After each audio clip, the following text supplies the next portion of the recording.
ಹಾ, ಏನ್ ಬೇಕು?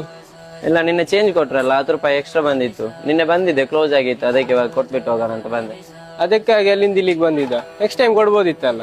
ಸರ್, ನನ್ನ ಅಪ್ಪ ನನ್ನ ಜೊತೆ ಇವಾಗ ಇಲ್ಲ, ತೀರಿ ಹೋಗಿದ್ದಾರೆ. ಆದ್ರೆ ಅವ್ರು ಹೇಳಿದ ಮಾತುಗಳೆಲ್ಲ ನನ್ನ ಜೊತೆನೇ ಇದೆ. ಅವ್ರು ಹೇಳ್ತಾ ಇದ್ರು, ಬೇರೆಯವ್ರ ಪಾಲಿನ ದುಡ್ಡು ಜಾಸ್ತಿ ಹೊತ್ತು ನಮ್ಮ ಕೈಯಲ್ಲಿ ಇರಬಾರ್ದಂತೆ. ಅದೇವರೆಲ್ಲ ನೋಡ್ತಾ ಇರ್ತಾನಲ್ವ.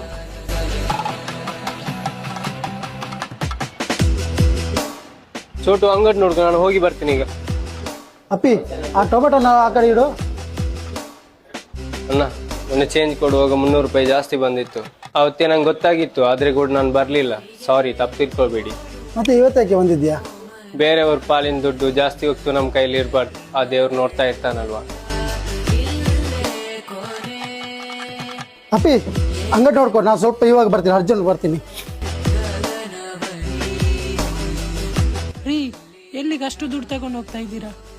ನನ್ನ ಫ್ರೆಂಡ್ ಒಬ್ಬಿದ್ದ, ಅವನ ಹತ್ರ ನಾನು 50,000 ಸಾಲ ಇಸ್ಕೊಂಡಿದ್ದೆ. ಇವಾಗ ಅವನು ತೀರ್ಕೊಂಡಿದ್ದಾನೆ. ಅದಾದಮೇಲೆ ಆ ಕಡೆ ನಾನು ಹೋಗಲೇ ಇಲ್ಲ. ಅವರು ಇಬ್ಬರು ಮಕ್ಕಳು ಬೇರೆ ಇದ್ದಾರೆ. ಎಷ್ಟಾದರೂ ಬೇರೆಯವ್ರ ದುಡ್ಡು ನಮ್ಮ ಕೈಲಿ ಇರಬಾರ್ದು. ಎಲ್ಲನೂ ಆ ದೇವ್ರು ನೋಡ್ತಾ ಇರ್ತಾನಲ್ಲ. ಅಣ್ಣ, ಎಡಿಟಿಂಗ್ ಕ್ಲಾಸ್ ಜಾಯ್ನ್ ಆಗ್ಬೇಕಲ್ಲ, ನಾಳೆ ಒಳಗಡೆ 15,000 ಫೀಸ್ ಕಟ್ಬೇಕು. ಏನ್ ಮಾಡಿ?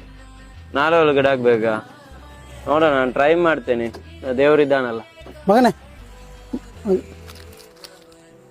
ಇರೋ 50,000 ದುಡ್ಡಿದೆ. ನನ್ನ ಅಪ್ಪ ಇರುವಾಗ ನಾನು ಸಾಲ ಇಸ್ಕೊಂಡಿದ್ದೆ.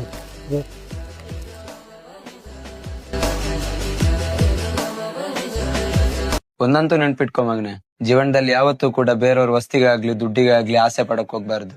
ಅದರಿಂದ ಯಾವತ್ತೂ ನಮ್ಗೆ ಒಳ್ಳೇದಾಗಲ್ಲ. ಆ ದೇವ್ರು ಎಲ್ಲಾನು ನೋಡ್ತಾ ಇರ್ತಾನೆ.